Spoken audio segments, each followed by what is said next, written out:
I'm Doug Faith with Legacy Capital. Jeff Greco, also with Legacy Capital. And in this video, we're going to be talking about financial rituals and the importance that plays in your business. And before we get into the specifics of what you want those rituals to look like, really in order to set yourself up to have those rituals, you need to make sure that a bookkeeper is on your team, because it's really the bookkeeper that is going to handle these items for you. And so depending on where you are in the life of your real estate business, in one of the previous videos we spoke about the 4 stages of a real estate business owner. Regardless of what level you're at, having a bookkeeper really is sort of a must to have on your team in order to set the stage for you to have these financial rituals and have the financials be accurate. Yeah, and in previous videos we kind of talked about the symbolic of having it being like a sporting event, right? So as business owners, we're the players in the arena on the field, and really having the bookkeeper be the scorekeeper, telling you how well you're doing, how well you're not doing, and so forth. So really what we're going to go into in this video is talking about how we integrate having the scorekeeper really make a difference in providing financial data, but also giving you information to be able to make decisions in your business going forward. Absolutely. And so the first thing that you want for your financial rituals is that you need to be looking at the 3 financial statements on a regular basis, at minimum once a month in your business. And by the 3 financial statements, we have the profit loss, the balance sheet, and the cash flow statement. And each one of those reports tell you different things about your business, and then the 3 reports together give you another view on how your business is performing. So very simply, probably the one most people are familiar with is the profit loss statement, which simply takes and shows all of your income, all of your expenses, and then hopefully underneath that line, that's a positive number, leaving you with net income profit each month. Which is a good thing. A good thing, yes, absolutely.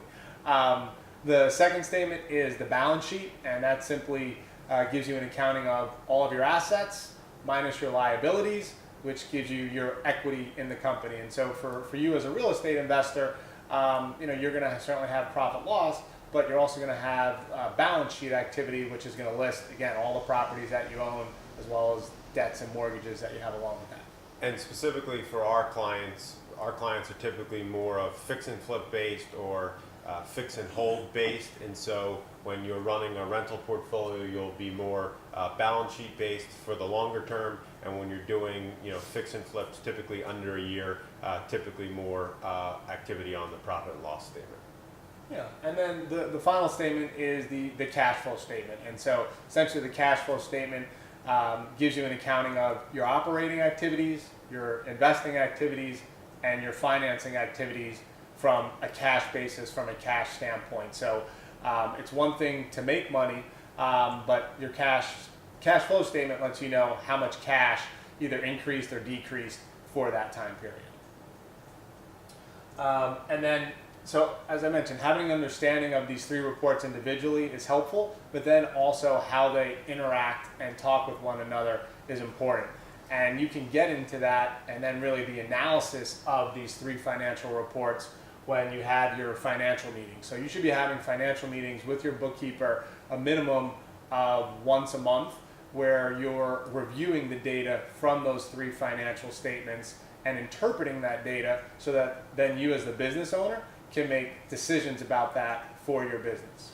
And a typical structure, a simple way to get this implemented in our businesses we found is that you have an agreement with your bookkeeper that by a certain day of the month, whether it's the 5th or the 10th, that the financial statements are actually emailed to the business owner, and then there's some sort of time period, a few days to review it, maybe make some comments or something that seems out of the ordinary, and then having a financial meeting, whether it be the 15th of the month or somewhere around the middle of the month, to review the previous month activity. So this way everyone's in a rhythm, people know what to expect, and if there are questions or people aren't able to hit deadlines to meet this, everyone really has the information on time as expected, and of course corrections need to be made, you can do so at that time.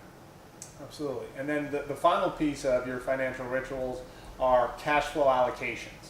So again, once you've got your 3 financial statements, you've had your meeting, you've interpreted that data, hopefully there's free cash flow or surplus cash flow that you then can allocate towards a few different options. And we actually have another video where we go into detail of cash flow management and cash flow allocation. But this becomes a super important piece that you want to incorporate in your rituals, because again, as you sort of escalate to the different stages of a real estate business owner, once you're producing, free cash flow, how you're allocating that cash flow becomes super important for not only the foundation of your business, but also being able to grow and scale your business based on how you're allocating that free cash flow. Right, and also as business owners, we're typically very hard on ourselves to make sure that the numbers say a certain thing. And I think first and foremost is really the success is getting inside of a system or actually reporting on the numbers, taking a look at all the numbers together. As Peter Drucker, a famous management consultant, has said, what gets measured gets improved. So really the first goal or the first hurdle is really just getting your finances measured and have a system to do so. As you start to get into the flow and have regular meetings and having your bookkeeper providing these statements is really when the magic happens in terms of actually getting to improve these. But first and foremost, goal number one is to really just have a system in place so you actually can keep the score of your business.